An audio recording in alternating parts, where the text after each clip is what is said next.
पूरा स्कूल जानता था कि केशव और गोपाल की दोस्ती कितनी पक्की है और साथ ही साथ सब ये भी जानते थे कि ये दोनों एक दूसरे से कितने अलग हैं।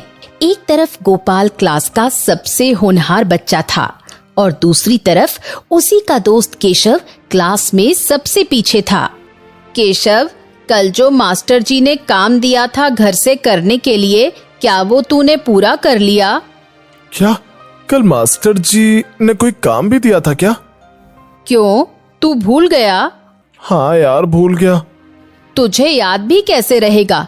हर वक्त तो तू क्लास में सोता ही रहता है। क्या करूं, पढ़ाई मुझे इतनी बोरिंग लगती है कि मुझे किताब खोलते ही नींद आ जाती है। चल चल अब बात करना बंद करते हैं, मास्टर जी आ गए क्लास में। तो बच्चों, सब मुझे अपना काम दिखाओ जो मैंने तुम सबको कल घर से करने के लिए दिया था।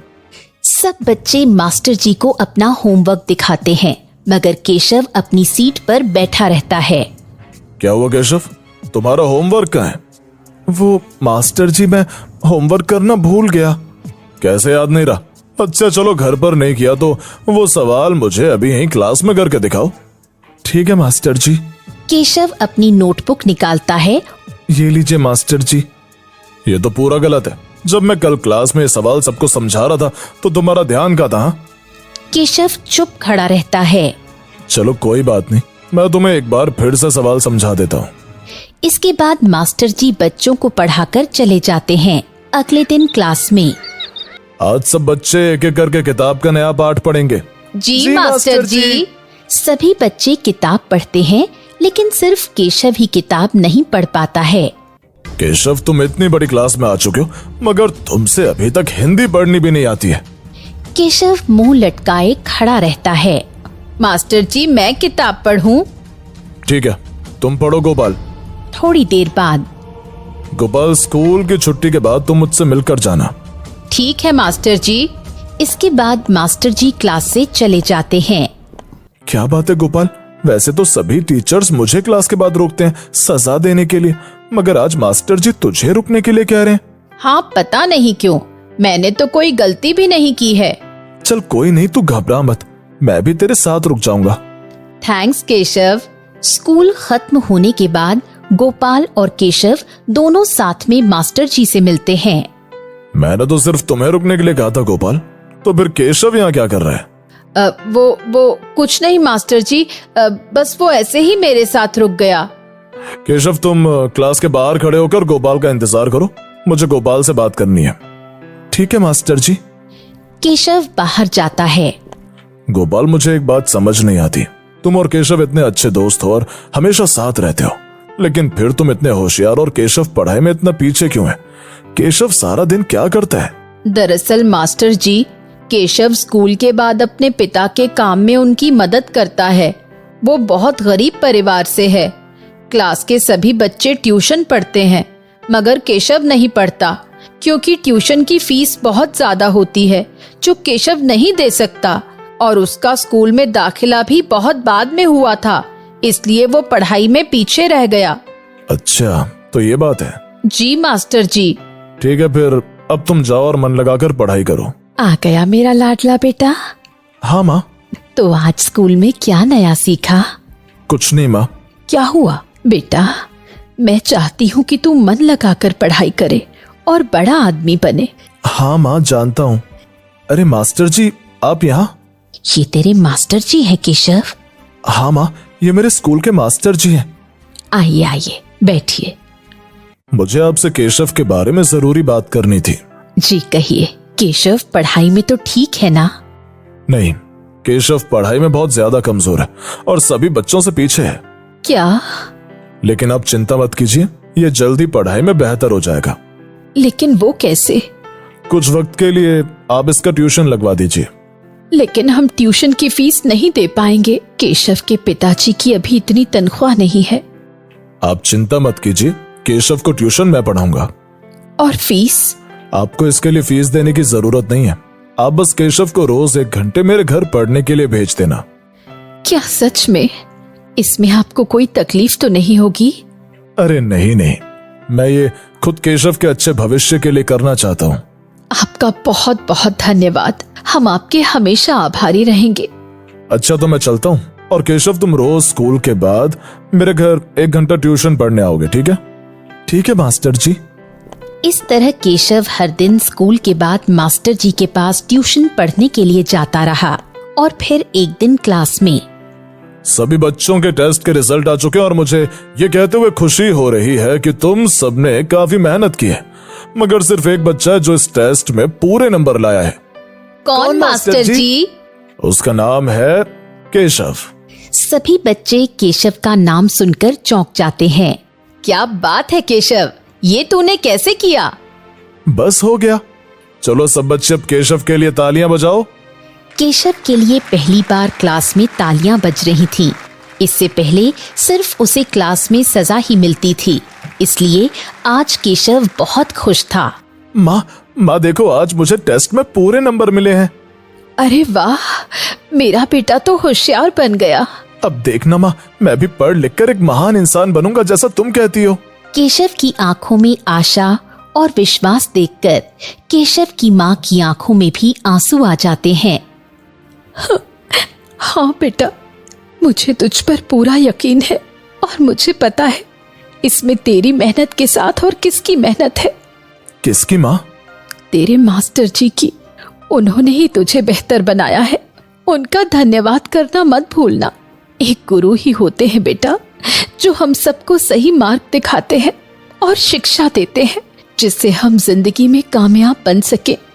अपने गुरु का हमेशा आदर करना। आपने ठीक कहा माँ, मैं मास्टर जी को धन्यवाद जरूर कहूंगा। अगले दिन स्कूल में ये तो क्या कर रहा है गोपाल? ये मैं कल टीचर्स डे के लिए कार्ड बना रहा हूँ। Teachers day? हाँ, कल टीचर्स डे है, यानी सभी अध्यापकों का दिन। इसका मतलब ये अच्छा मौका है मास्टर जी को धन्यवाद कहने का। क्या केशव, तू किस बारे में बात कर रहा है? कुछ नहीं, लेकिन कल तू मेरी एक काम में मदद करेगा? अब तुझे मेरी मदद की जरूरत कहाँ है? अब तो तू खुद इतना होशियार हो गया है। लेकिन फिर भी मुझे कल तेरी मदद की जरूरत है। ठीक है, मैं हमेशा तेरे साथ हूँ केशव। मुझे पता है, तभी तो तू मेरा पक्का दोस्त है। अगले दिन केशव और गोपाल क्लास के सभी बच्चों के आने से पहले क्लास को अच्छे से सजा देते हैं और फिर मास्टर जी के आने का इंतजार करते हैं। फिर आखिरकार मास्टर जी क्लास में आते हैं, तभी सभी बच्चे एक साथ बोलते हैं, happy teachers day master ji. Thank you बच्चों। अरे वाह, क्लास तो बहुत अच्छी सजा रखी है। मास्टर जी, केशव और मैंने इस क्लास को सजाया है।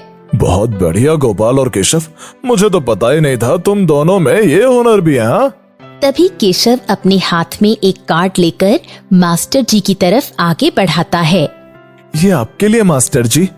ये तो बहुत खूबसूरत बनाया तुमने। देखो तो अंदर क्या लिखा है। हैप्पी टीचर्स डे मास्टर जी, और आपका बहुत बहुत धन्यवाद हमें पढ़ाने के लिए। अगर आप मुझे नहीं पढ़ाते तो शायद मैं कभी कुछ सीख नहीं पाता। माँ कहती है कि गुरु ही हमें सही मार्ग दिखाते हैं और बेहतर बनाते हैं, इसलिए मुझे शिक्षा देने का आपका ये उपकार मैं कभी नहीं भूलूंगा और हमेशा आभारी रहूंगा। मास्टर जी ये पढ़कर भावुक हो जाते हैं। तो इस तरह मास्टर जी की एक छोटी सी मदद से केशव क्लास का सबसे होनहार बच्चा बन जाता है। सभी टीचर्स को हैप्पी टीचर्स डे। बहू रेखा पिछले 5 साल से घर संभाल रही थी और अब उसके देवर की शादी होने जा रही थी, जिस वजह से घर में नई बहू के आने की तैयारियां चल रही थीं। अब घर में मेरी देवरानी आने वाली है, अब से मेरा काम भी कम हो जाएगा और मैं भी अब जेठानी बनने के खूब ठाट बाट उठाऊंगी। बहू क्या कह रही है अकेले अकेले? कुछ नहीं माँ जी, कुछ नहीं। मैं तो बस अपनी नई देवरानी के आने के बारे में सोच सोच कर ही खुश हो रही हूँ। अच्छा हाँ बहू, खुशी का तो मौका है। मेरी भी यही कोशिश है कि मेरे छोटे बेटे की शादी में कोई कमी नहीं रहनी चाहिए। आप चिंता मत कीजिए माँ जी, कोई कमी नहीं रहेगी। मुझे तुझ पर पूरा भरोसा है बहू। तूने अब तक इस घर को अच्छे से संभाला है और अब मेरी एक बात और ध्यान से सुन। क्या माँ जी? अब घर में एक नई बहू आ रही है। अब तुम एक नहीं बल्कि दोनों मिलकर इस घर को संभालने वाली हो, इसलिए अपनी नई देवरानी के साथ अच्छे से रहना। दोनों के बीच लड़ाई नहीं होनी चाहिए। इस बात की जिम्मेदारी तुम पर है, क्योंकि तुम इस घर की बड़ी बहू हो।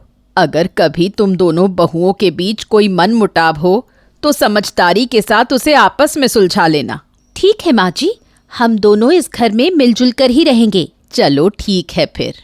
कुछ दिनों में ही घर के छोटे बेटे की शादी हो जाती है और घर में नई बहू प्रीति आती है। अरे वाह देवर जी, देवरानी तो बहुत ही सुंदर लाए है। अब बस घर का काम और आता हो। आता ही होगा बहू, घर का काम भी आता ही होगा। देखना समय के साथ मेरी छोटी बहू भी सब कर लेगी। जी माँ जी, क्यों नहीं, मुझे भी प्रीति पर पूरा यकीन है। शादी के एक हफ्ते तक रेखा अपनी नई देवरानी को आराम करने देती है और तब तक घर का सारा काम खुद ही करती है। लेकिन एक हफ्ते बाद ही रेखा प्रीति से ऐसा काम लेना शुरू करती है कि प्रीति भी हैरान रह जाती है। प्रीति, एक हफ्ते का आराम तुम्हारा पूरा हो गया है। क्या तुम जानती हो, जब मेरी शादी हुई थी तब अगले ही दिन माँ जी ने मुझसे रसोई के काम करवाने शुरू कर दिए थे, जबकि मैंने फिर भी तुमसे एक हफ्ते तक कुछ काम नहीं करवाया है। लेकिन अब कल से अपने काम की जिम्मेदारी लो, ठीक है ना? ठीक है दीदी, तो मुझे कल क्या करना होगा? कल सुबह पूरे घर की सफाई करके तुम सबके लिए नाश्ता बनाओगी। ठीक है दीदी। अगले दिन जैसा कि रेखा ने कहा था, अगले दिन वैसे ही प्रीति जल्दी उठकर घर की सफाई करके सबके लिए नाश्ता तैयार करती है।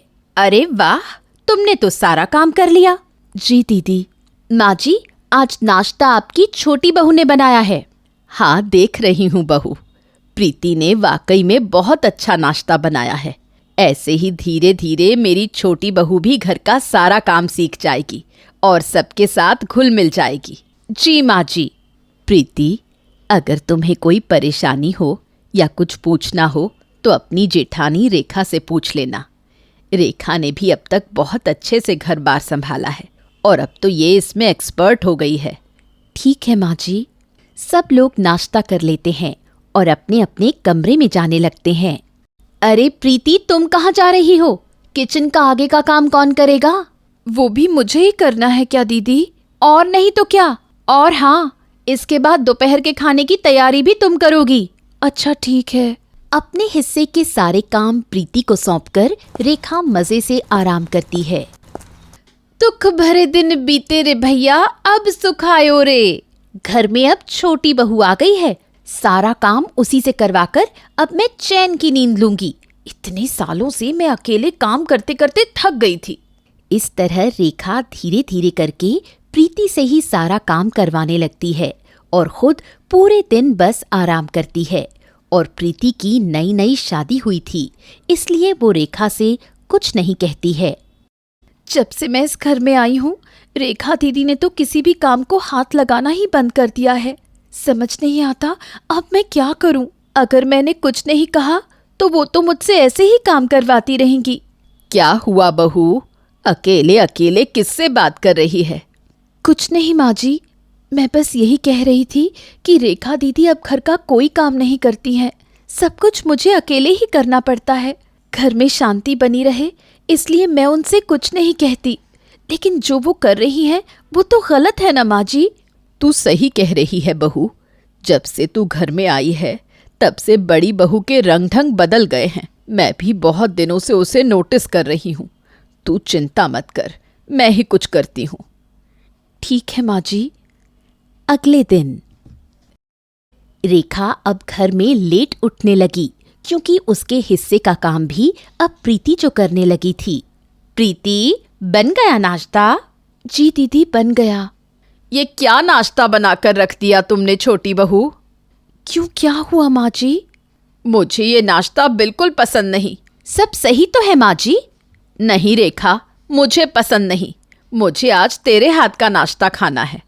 ठीक है माँ जी। सास के कहने पर रेखा को नाश्ता बनाना पड़ता है। हाँ, अब आया ना खाने में स्वाद। रेखा, आज से खाना तू ही बनाएगी। मुझे प्रीति के हाथ का खाना जरा पसंद नहीं आ रहा। मुझे तो तेरे हाथ का खाना ही अच्छा लगता है। लेकिन माँ जी, प्रीति भी तो अच्छा खाना बनाती है। बनाती होगी, लेकिन मुझे तो तेरे हाथ के खाने की ही आदत है बहू। इसलिए खाना तो अब से तू ही बनाएगी। ठीक है माँ जी। इतना कहकर सास वहां से चली जाती है। प्रीति के खाने में क्या बुराई थी, ठीक तो बना रही थी। हे भगवान, अब मुझे ही रोज खाना बनाना पड़ेगा। थोड़ी देर बाद, रेखा बहू, जरा इधर आना। कहिए माँ जी। ये देखना जरा, छोटी बहू ने घर की कैसी सफाई की है। सारी धूल वहीं की वहीं है और ये शीशे भी साफ नहीं लग रहे। साफ तो है माँ जी। बिल्कुल साफ नहीं है। छोटी बहू को कुछ नहीं आता, उससे अच्छी तो तू है बहू, तुझे तो सब कुछ अच्छे से आता है। जी माँ जी, ये तो आप सही कह रही हैं। हाँ, तो कल से घर की सफाई तू ही करना। क्या? हाँ, इसमें इतना चौंकने वाली क्या बात है। इतने सालों से तू ही तो करती आई है ये काम, तो अब भी करती रहना। जी माँ जी। इस तरह रेखा की सास रेखा पर ही वापस उसके सारे काम सौंप देती है। छोटी बहू के आने पर भी मुझे ही घर के काम दोबारा से खुद ही करने पड़ रहे हैं। पता नहीं इन सब से कब और कैसे छुटकारा मिलेगा। रेखा किचन में काम कर रही होती है कि तभी वहां प्रीति आ जाती है। लाइए दीदी, मैं काम में आपकी मदद करवा देती हूँ। क्या मदद करोगी तुम मेरी? तुम्हारा कोई काम माँ जी को अच्छा नहीं लगता। अरे नहीं दीदी, ऐसी कोई बात नहीं है। ऐसी ही बात है प्रीति, तुम रहने दो, मैं काम कर लूंगी। चलिए, मैं आपको ये बात माँ जी से ही क्लियर करवा देती हूँ। ठीक है, चलो। दोनों बहुएं अपनी सास के पास आती हैं। माँ जी, हमें आपसे कुछ बात करनी थी। कहो, क्या बात है? माँ जी, क्या मैं काम ठीक से नहीं करती और मेरे हाथ का खाना आपको अच्छा नहीं लगता? सच बताइएगा। नहीं नहीं बहू, ऐसी कोई बात नहीं है। तुम तो काफी ज्यादा होनहार हो। तो फिर माँ जी, आपने पहले ऐसा क्यों कहा था कि प्रीति काम ठीक से नहीं करती? तेरी वजह से कहना पड़ा। मेरी वजह से? वो कैसे माँ जी? छोटी बहू के आते ही तूने तो सारे काम उसी को सौंप दिए और खुद आराम से रहने लगी। तेरी इसी कामचोरी की आदत को छुड़वाने के लिए मुझे प्रीति के बारे में ऐसा कहना पड़ा और तभी तो तूने दोबारा काम करना शुरू किया। जी माँ जी, मुझे माफ कर दीजिए, मुझे ऐसा नहीं करना चाहिए था। कोई बात नहीं बहू, लेकिन आगे से ऐसा नहीं होना चाहिए। तुम दोनों साथ मिलजुल कर काम करो और आपस में काम बराबर बांट लो ताकि किसी को कोई परेशानी ना हो। ठीक है माँ जी, जैसा आप कहें। धन्यवाद माँ जी। खुश रहो बहू। चलिए दीदी, अब साथ में काम करते हैं। हाँ चलो। इसके बाद दोनों बहुओं ने साथ मिलकर घर का काम किया और दोनों के बीच कभी झगड़ा नहीं हुआ।